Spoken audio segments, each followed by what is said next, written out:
when they cause disasters, pag people lose their casualties, their deaths, people are displaced. So the more accurate, the more efficient, and again, one of the first, if not one of, if not the first in the world to capture base surge deposits in a very, very well preserved as a 3D model.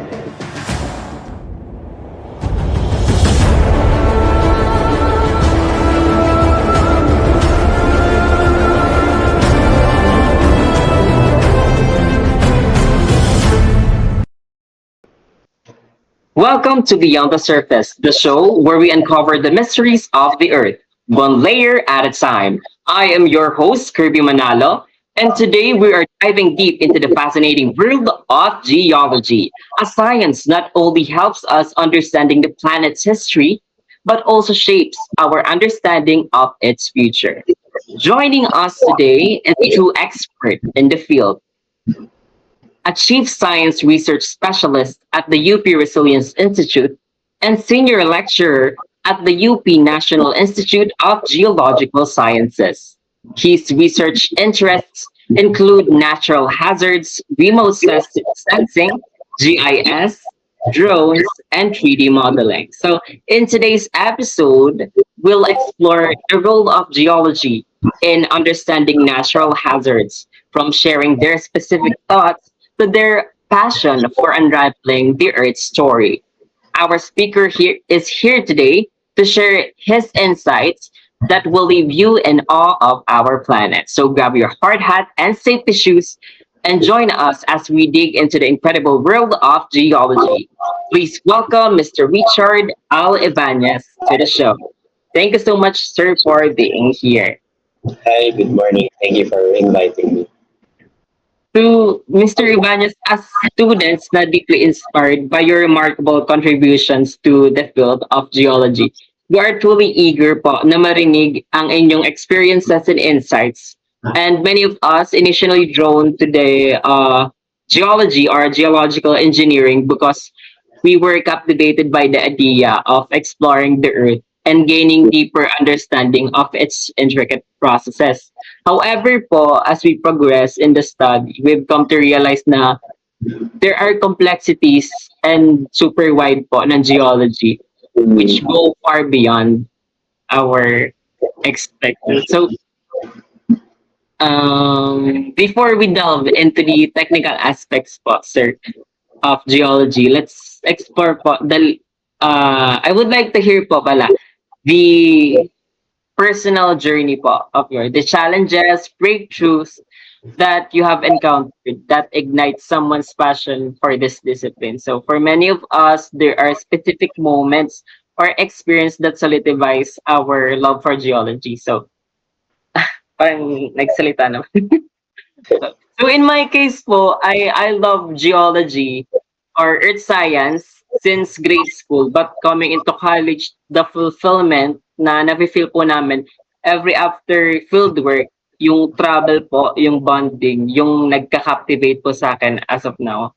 So Mr. Ibanez, we are curious to know po, what drew you to geology and was there a defining moment or an experience that sparked your interest to set you on this path? Okay. Well, I've been in the field for a few years, 1.5 decades now. Um, it started, I guess, in high school. I was the president of the science club. Well, you know, science clubs ng high school, very, very basic, very mostly chemistry and physics based.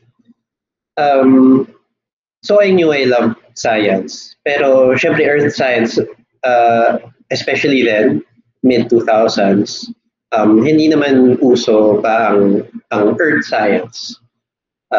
Luckily ngayon, di ba, mas exposed na ang ating high school and senior high school students to earth science. But then, at the time, hindi siya masyado. So I didn't know exactly what to pursue.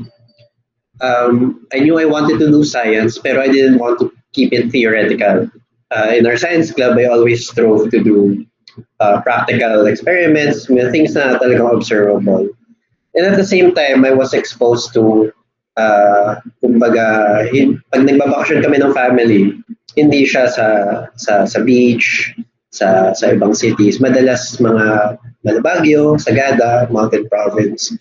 And I suppose that's where I really decided na I want that kind of work environment na the outdoors, open, hindi stuck sa lab. And at the same time, I wanted to do science that was heavily based on yan, processes, observation. Hindi ako magaling sa math. Start pa lang. I didn't imagine to be math heavy or math based science as a career. And so, applying for college, dun ko na-realize, may geology pala. And I applied for it dito sa UP. Then throughout, yeah, I went through college, did geology. Syempre, alam naman natin, you would appreciate this as your course is geologic engineering. Ang geology dito sa Philippines it was and still a bit is heavily driven by the industry. Kaya nga regulated ang geology profession. And I also knew that I didn't want to be stuck in a mine. Ayoko mag-mining. I tried for energy early on after graduating. But then nangyari ang Sendong. I'm not sure if you're aware of 2011 Sendong. Nag-flooding sa Cagayan de Oro, Iligan, and that event was actually the catalyst for many of the DRR programs that have persisted until today, yung event na yun. Siyempre, there was Ondoy, pero parang na-cement yun ng Sendong 2011. And that's when we went to the field, ganun, observation, ano yung impacts ng baha, how people responded, what was yung settings, ano yung hazard processes, yung bagyo, yung ulan, yung river morphology, wide floodplains, urbanization encroaching on yung supposedly daanan ng tubig, and that further strengthened my resolve to get into the field of geohazards. And then until now, yun pa rin naman ang ginagawa ko. Ayan. So, from what you have said was super lawak po talaga ng geology. So now po, Mr. Ibanez, that alam na po namin yung driving force that led you to geology. I am interested naman po that throughout your working experience, feel ko po na sabi ko na kanina, pero yun po kasi yung nasa online. What are the expertise naman po that you have developed throughout? Well, mahilig ako mag-computer. I was quite a techie growing up. Ngayon in classes, marami nang nagdadala ng laptop to take down notes. At the time, yung classmates ko naka-notebook and pen pa rin. Parang ako yung isa sa mga una that really started using laptops to take down notes while in class. Medyo tumataas pa yung kilay ng mga profs nun na hindi pa uso nun yung may dalang gadget sa class, kala nila nagpo-procrastinate, but now it's widely, very very common na siya. Yes. And may gap. May gap doon na pagka-graduate ko, syempre again, very industry focused pa rin yung training, yung upbringing. Many of my batchmates went into the mining energy sector, and meron doong opening for me to apply what I was good at in computers. So, yun yung pinaka tinuturo ko. So before I was a chief science research specialist, I was And before ako nag-part-time sa teaching, it was my full-time work. 10 years akong teaching. And yung pinakahawak ko, the course that I taught, I led, was the computer methods in geology. And through this, I was able to further develop GIS, modeling techniques, syempre in studying geohazards apart from the actual observation in the field, determining yung impacts and causes for these disasters na dulot ng natural hazard processes. um, Computer modeling and mapping is one of the best tools to prepare for these hazard events. Diba? It's not just mapping ano yung nangyari. It's also mapping and modeling what can happen, where these hazards can occur. Kahit na hindi pa siya na-observe, prepared tayo na, ay, pag mas mataas yung baha ng konti, dito naman siya, ganito naman kalawak yung tatamaan niya. So, there was this marriage of yung magiging techie ko, my love for computers and technology, and yung need to apply these computer-based techniques in geohazards, to study hazards, to prepare for disasters, and ultimately to save lives. Um, a lot of my colleagues, after that, a lot of my colleagues went into remote sensing. It's another very powerful tool to monitor and to prepare for disasters and the effects of hazards. Ako, while I have, tawag dito, meron akong rudimentary knowledge of remote sensing, I'm able to teach the basics in class.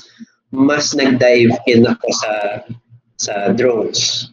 As you mentioned earlier, I suppose you saw my publication on drones, on drone applications in disaster-stricken areas. So, yun, again, parang nandun lumabas yung childhood fascination uh, in gadgets, in technology. Nung simula, naglalaro-laro lang kami na how to use drones. Then disasters happened, may earthquakes, may landslides in 2019, Taal eruption. And before I knew it,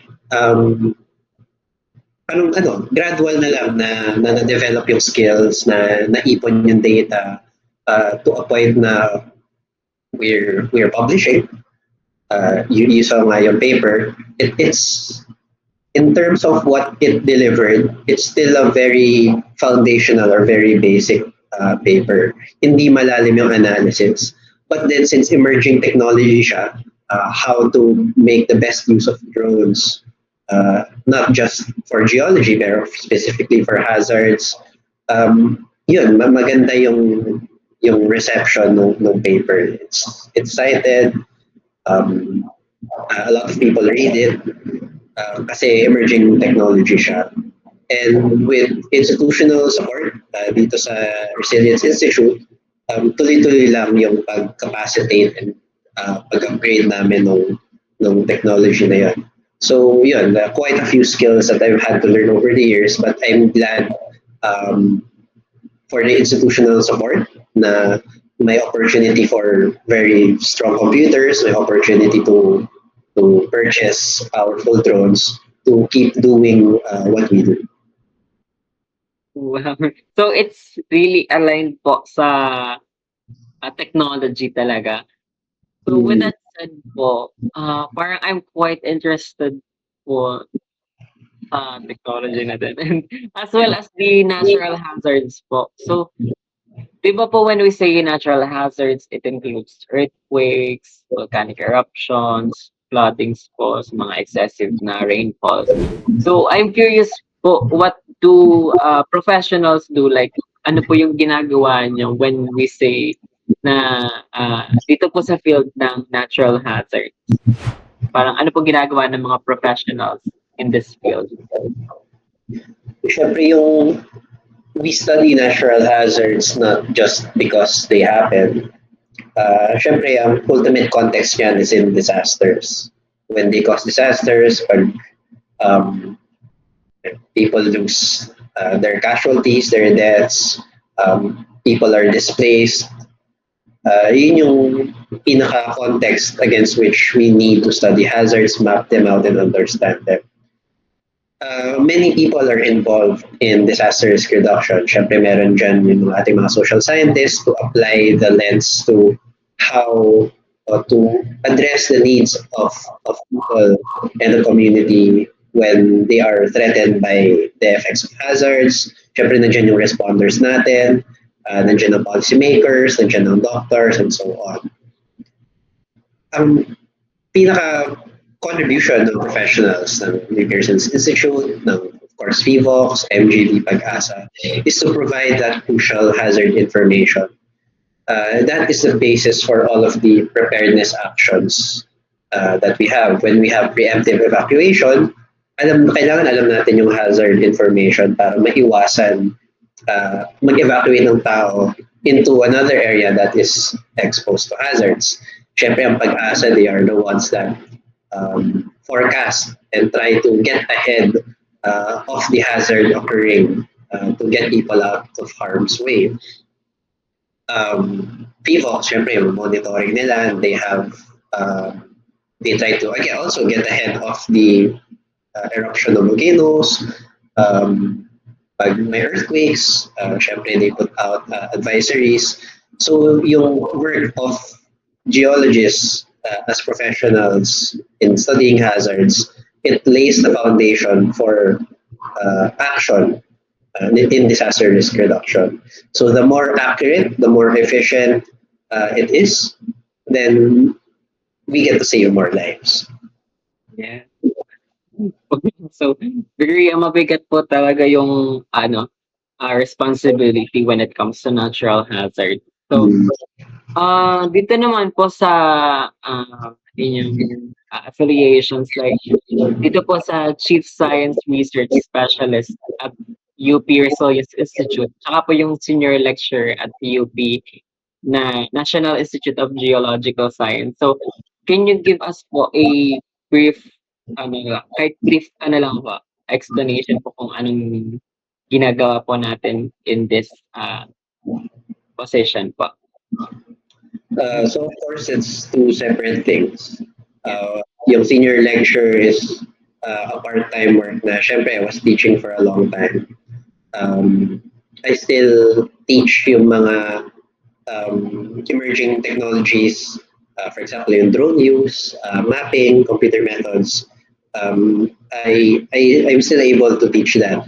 And recently, yung institute has been offering a geohazards course na develop lang siya during the pandemic, which is of course, ganun rin, emerging topic rin siya na is really needed here in the Philippines, that our geologists need to have backgrounds in geohazards kasi hindi na ngayon, hindi na puro industry, mining and energy ang pinupuntahan ng ating geologists ngayon, pero marami na rin napupunta into the line of geohazards and disaster risk reduction.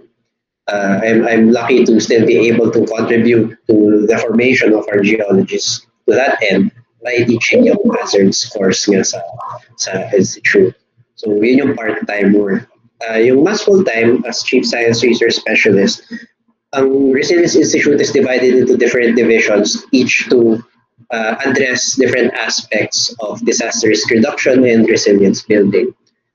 You may be familiar with the NOAA Center, yung Nationwide Operational Assessment of Hazards. So sila yung pinakakilala na division, na office ng UP Resilience Institute. So of course, sila yung nag-develop ng hazard maps, sila yung gumagawa ng hazard and risk assessments. They are mostly populated by physical scientists, planners, to be able to get that crucial hazard and disaster information out to our stakeholders.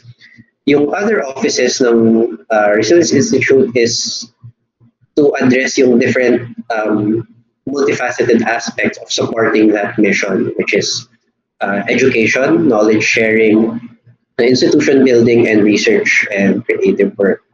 So I lead the education office. Syempre, I'm able to lend my years of experience as a college instructor and lecturer doon sa pag-implement ng aming educational programs and plans for disaster risk reduction. So generally, anything under the sun na we are able to teach in formal and non-formal settings na related sa resilience building, our office handles that. So some very quick examples, hindi ko na papasadahan lahat. We conduct internships.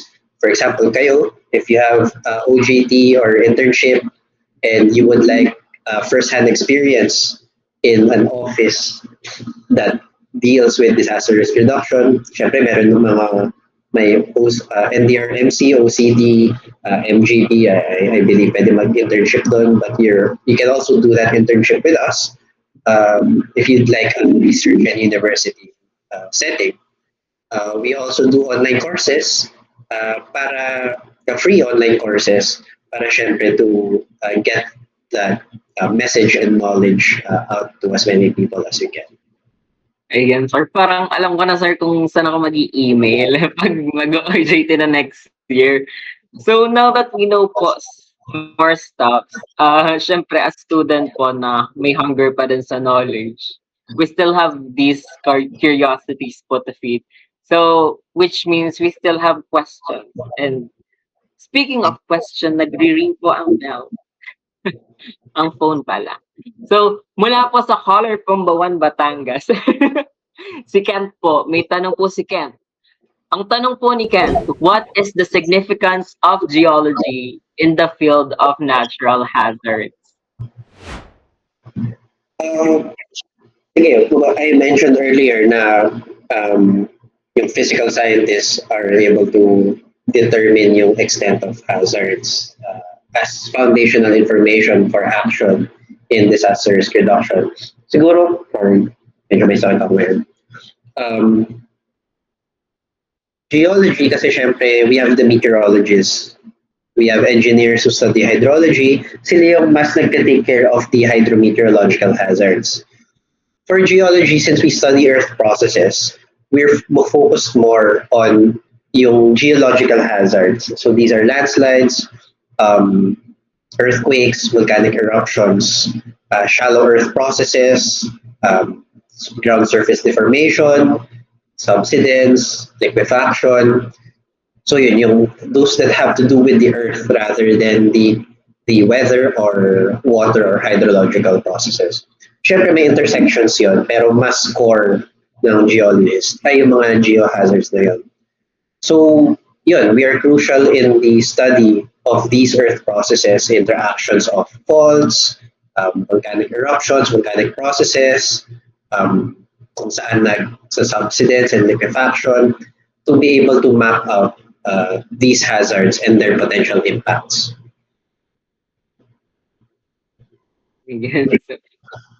Wow po. Nabawaw na lang po tayo.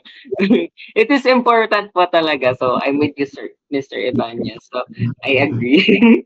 So, per jokes aside po, syempre, geology is really important po, lalo na in the field of natural hazards. Since most of the instances includes the lives of human beings po, citizens of the Philippines. So, ito naman po, sir, back when I was in high school, I used to search my name sa Google and wala pong lumalabas. And that time po, I realized na I need to do things big to achieve this goal. So now, syempre po, as someone that I am honored to converse with, I will look up upon your name po on the Google.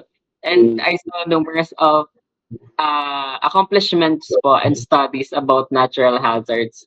And it is on geohazards po that I am really interested on. So can you share some of your remarkable studies po in this field po, which is geohazards?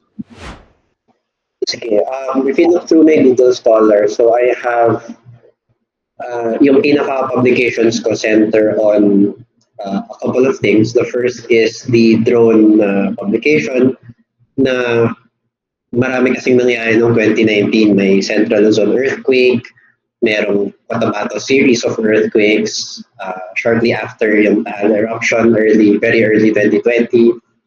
So we were able to go to all of these places to do technical assistance, for I think two of those three instances or all of those instances, nagre-request ng assistance ng local government kasi maraming nangyayari sa area nila, maraming landslides, maraming deformation, and pinapatawag kami to try and allay people's fears that worse things are about to happen or na hindi sila safe sa areas nila. Um, so yun, apart from serving as data for the eventual publication that came out, I'm happy to have been able to assist yung teams namin nakapag-assist sa mga local government, sa mga residents doon na to try and keep them out of harm's way. And then the next set of publications centered around the Taal eruption. So syempre, Taal was relatively quiet for a very long time and then very hindi naman devastating, pero it was a very strong eruption that was unprecedented in recent times. So the impacts were great. Um, yung yung impact, yung effects, syempre, kalbo na yung Taal Volcano Island after that. And again, there was an opportunity to use emerging technologies. So maraming ashfall, di ba, nag-erupt ang Taal, and I'm sure naka-experience rin kayo in your area. And parang it was the right time to conduct crowdsourced crowdsourcing na collection through internet. So very rare. Ngayon na we're in 2020, we were in 2020 na lahat may smartphone, mabilis ng internet.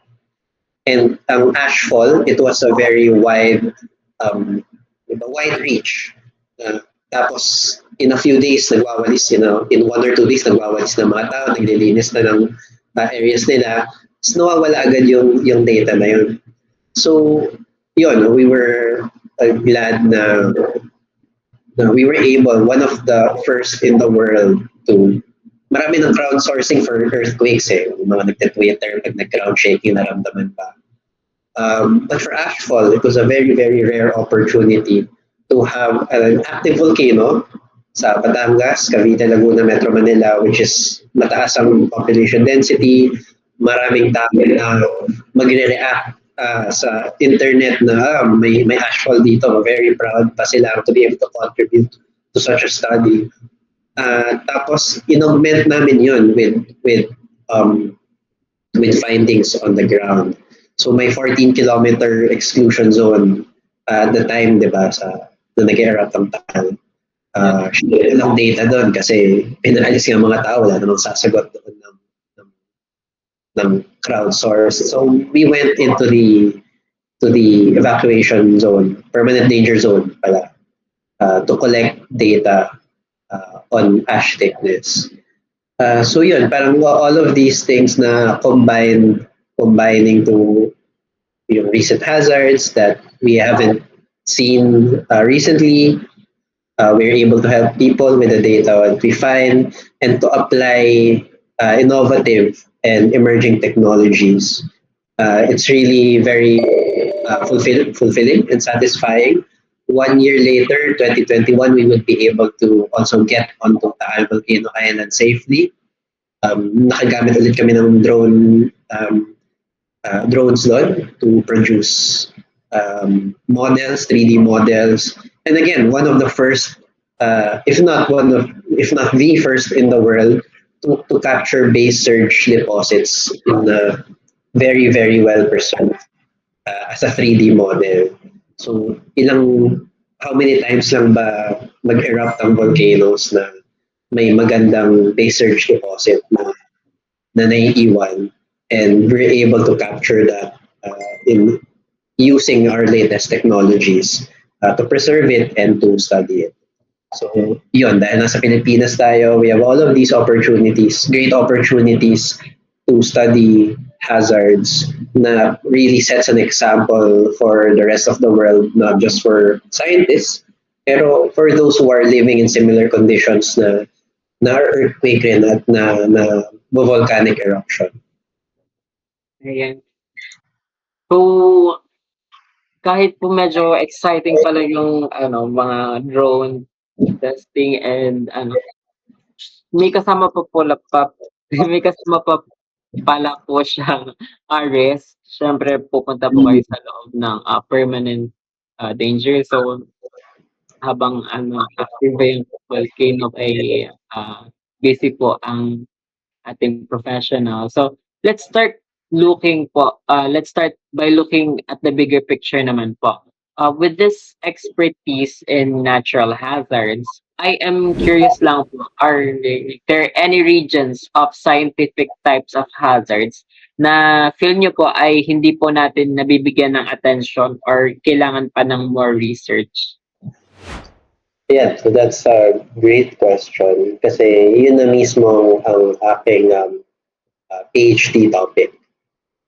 So, what I'm doing studies on, syempre sa Pilipinas marami tayong magagaling na scientists, marami tayong hazards, and maraming kailangan aralin. So we have a lot of experts, syempre marami tayong experts on volcanic eruptions and PHIVOLCs, and dito sa UP, marami na nag-aaral niyan. Marami nag-aaral ng landslide, not just geologists but engineers as well. Sobrang marami nag-aaral niyan. But yung feeling namin na medyo kulang ng pansin ay yung multi-hazards.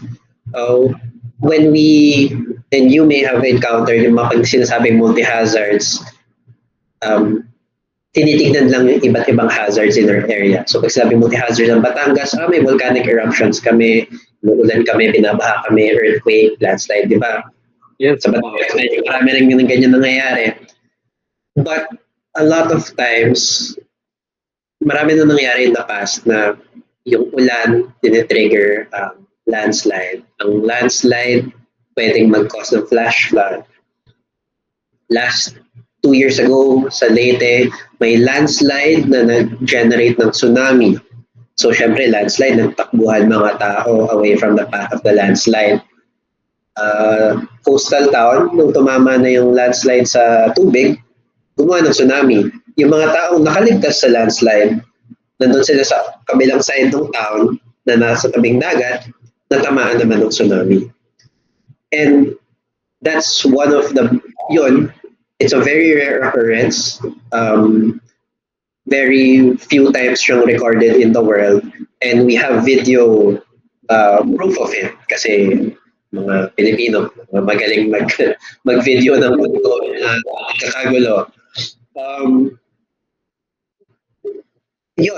Maraming ganun nangyayari. And it's not studied systematically.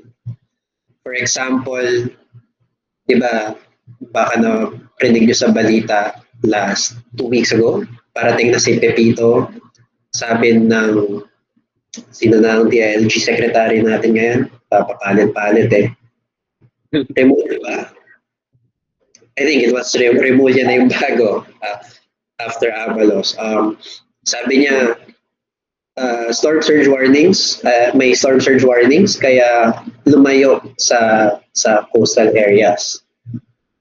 And I feel like sana may additional sentence, additional warning na lumayo po tayo sa coastal areas pero umiwas rin po tayo sa mga daanan ng tubig, sa mga ilog na binabaha at sa mga lugar na mapanganib sa landslide. Yung ganong multi-hazard thinking na alam naman natin na marami nangyayaring hazard sa Pilipinas. Alam natin na minsan nangyayari silang sabay-sabay, minsan domino effect sila. And yet, hindi siya common, hindi siya as prevalent as we would like in thinking sa studies, sa researchers, sa academe. Yan sa mga response natin pag nag-a-announce ng hazards na babala, hindi kulang yung anticipation for multi-hazard events. Pero arami nang namatay sa Pilipinas because of these multi-hazard events. And yet, para bang yung sa kabayan na nakaganon na hindi nakikita yung sign, na nakafocus sa isang hazard. And that is what I'd like to tackle in my PhD, na to look at all of these events, ipagsasama-sama sila, ipapresent sila ng mas simple, ng madaling intindihin ng hindi lang scientist pero pangkaraniwang tao. para to hopefully prepare more people. Kasi mangyayari itong mga multi-hazard events. At least ngayon, sanay na tayo pag umuulan, magla-landslide. Medyo handa na ang ibang mga tao. Pero for example, yung landslide tsunami, kailan ulit tayo makakikita nun? And hopefully, this kind of study will help promote yung multi-hazards thinking na yun. Na dapat pag may hazard process, handa tayo sa lahat ng impacts na pwede na itong idulot. Ayan, wow, very eye-opener naman po yun. Parang gumanan yung world cup. Kasi parang ngayon ko lang din po siya naisip na may ganun pala pong types ng hazard na hindi pa natin na-explore. And as you highlighted po that multi-hazards po are under research areas. Shifting focus naman po tayo sa communities themselves po. What do you think are the most effective ways that can prepare for natural that they can prepare for natural hazards, and what are the practical steps that should they take to mitigate risks?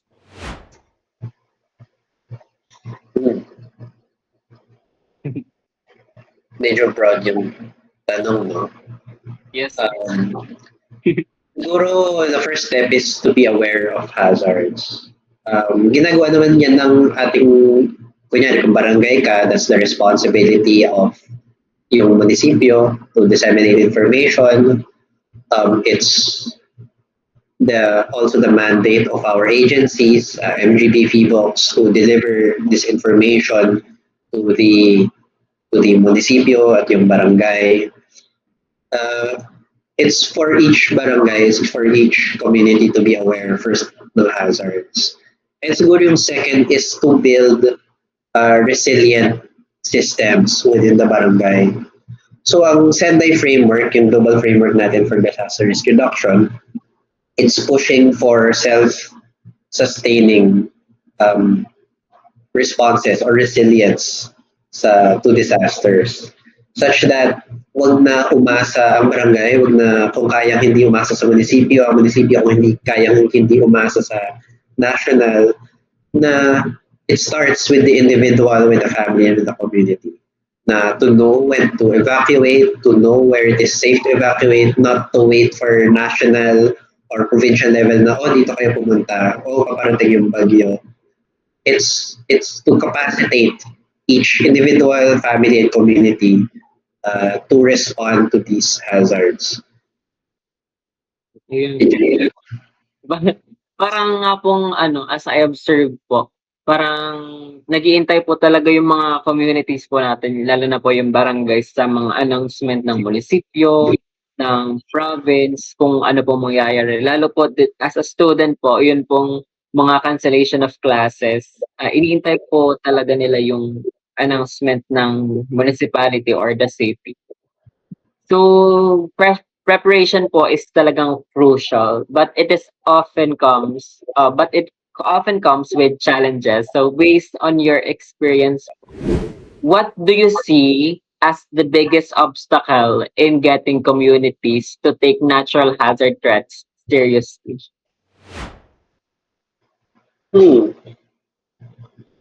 Siyempre, not to put down members of our communities. Pero siguro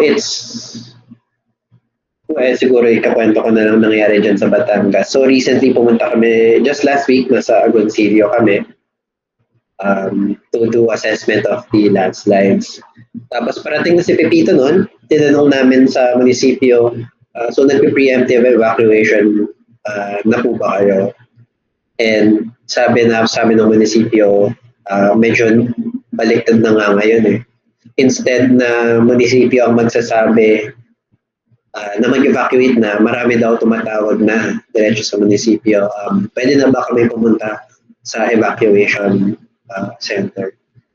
So, yun rin, medyo it was saddening na syempre that response is born out of trauma from the first three typhoons, especially Christine na tumama sa probinsya. But it's that initiative, and that's prioritizing your safety and life uh, is yung talagang helpful to prevent disasters. In other parts, sometimes hindi tinitake seriously yung threat. Pinaprioritize ang property, pinaprioritize syempre ang livelihood. And it's not also naman completely the fault of the community. Syempre dapat may support from the government. Pero syempre there's usually not enough help to go around. Contrasting narrative or kwento is dyan rin sa Batangas.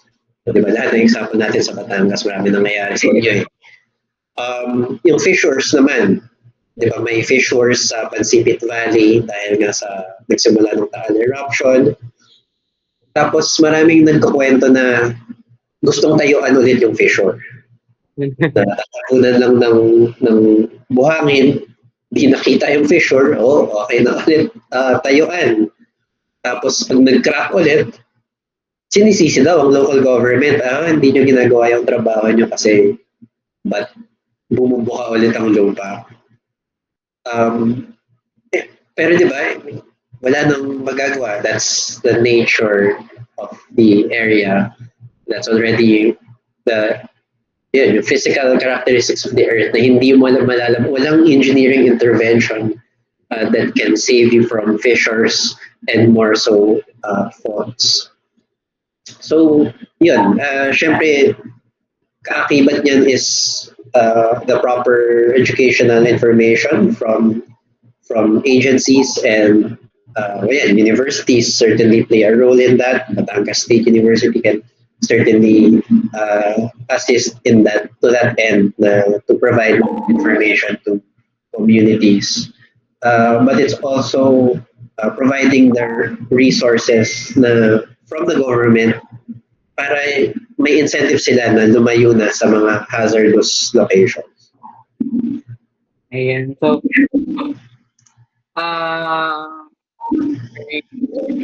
stunned pa ito nangyari.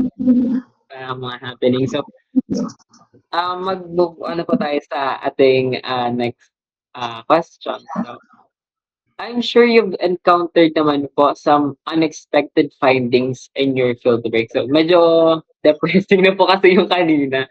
So, mag-move naman po tayo sa medyo enjoyable na part ng podcast. So, I'm sure you've encountered some unexpected findings naman po in your field work. So, what's the most surprising discovery or insight that you have come across during your career? Perplexing. Siguro, hindi naman fieldwork, modeling siya actually. It was surprising result of a hazard model. May time kasi na meron kasi dito sa Rizal, quarry. So siguro in the past year or two, nakita nyo nang may mga kumakala sa social media na yung mga pagbaha sa Marikina at sa Rizal sinisisi. May mga pictures ng mga mining sites na deforestation, leading to flooding and ganyan. May ganun. Way back in 2016, isa sa mga company na yan na lumabas sa mga picture na yon na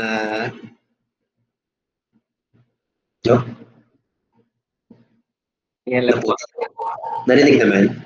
Yes. Hindi. Okay. May isang company dun sa isa sa mga pictures na yun na nagpapatulong kasi medyo may bad reputation nga sila after Ondoy.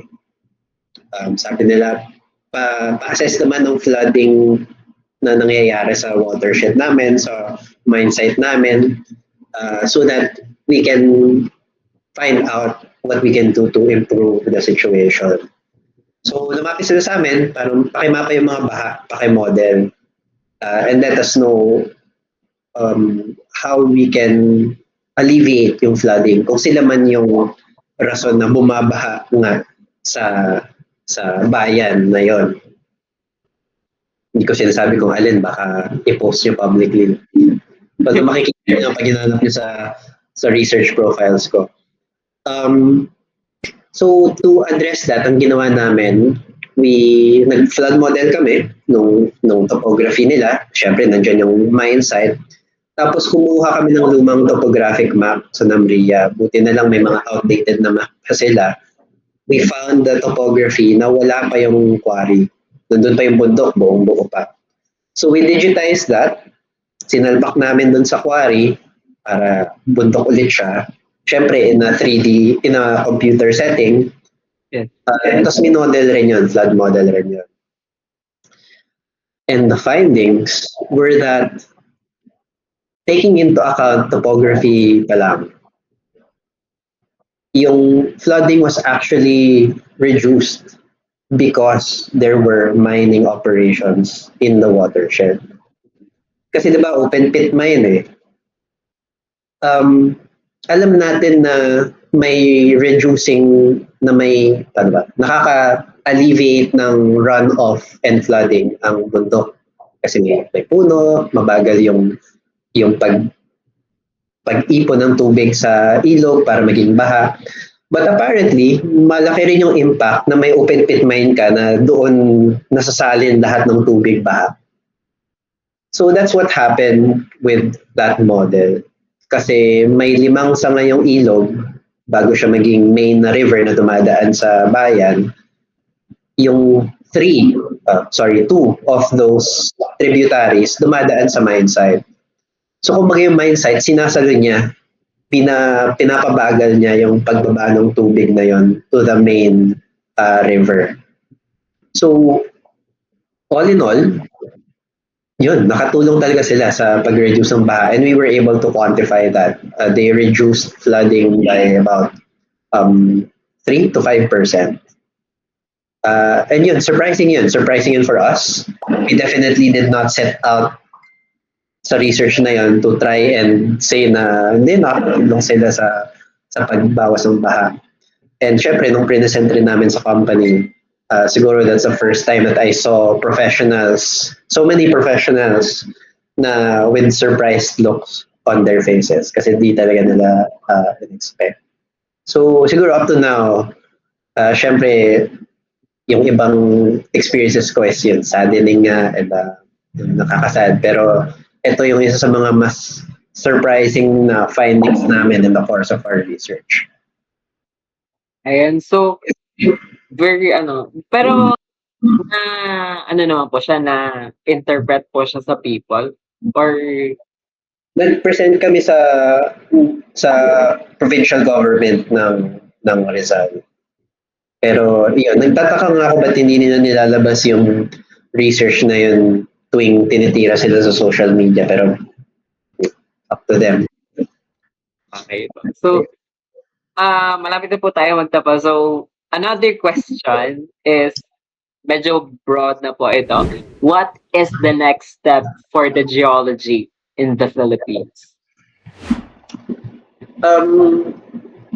I feel like geology is moving in the right direction for the Philippines. It's good na maraming schools that are opening up, offering geology. Siyempre, Caraga State University, for example, they recently offered their course. First time nila magsalang ng kanilang graduates to the board exam.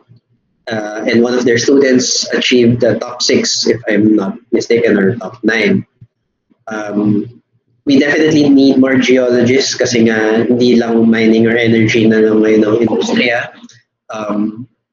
Kailangan na rin in construction, kailangan na rin in of course, hazards nga and disaster risk reduction.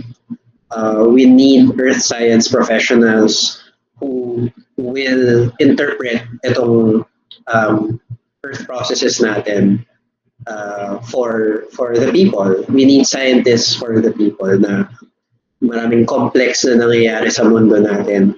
And really, geologists along with our other physical scientists like environmental scientists, foresters, and so on. Yun yung mga sama-sama na kailangan i-interpret itong earth and hazard processes uh, to serve the people.